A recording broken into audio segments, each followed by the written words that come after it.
So we ran into a situation recently with a client who has been growing over time and acquiring other entities. And as they acquired other entities, obviously we've been handling the benefit packages, but there was one recently where an ERISA attorney was involved.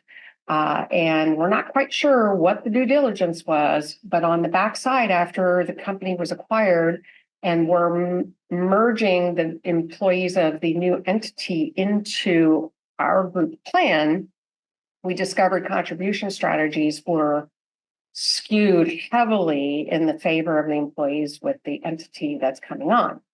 So it caused a problem bringing on these employees because it's a detriment to these employees. So their experience was not going to be positive. We've worked behind the scenes to solve this problem, but this is something that could have been evaluated up front so that the process could have been a lot smoother in rolling out to the employees and making their experience far better than what it was.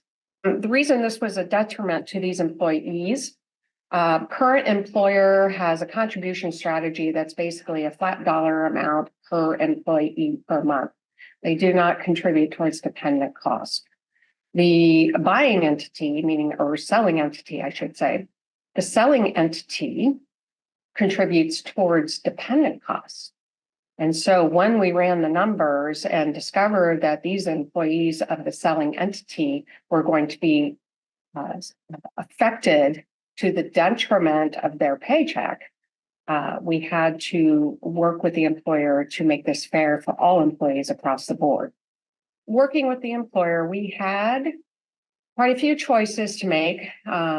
With that said, we came up with several options for them to select.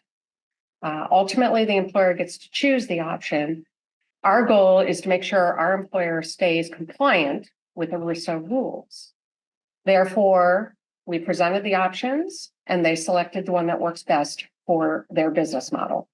This is why working with an expert in the industry, like Associated Employee Benefits, this helps you in advance to be prepared for when the merger happens. This is what we do, and we can help you too. I'm Victoria McCoy, president of Associated Employee Benefits. I have 30 years experience in the industry, working with small to mid-sized companies, developing their employee benefit packages and disseminating it out to the employees so that their experience is top-notch.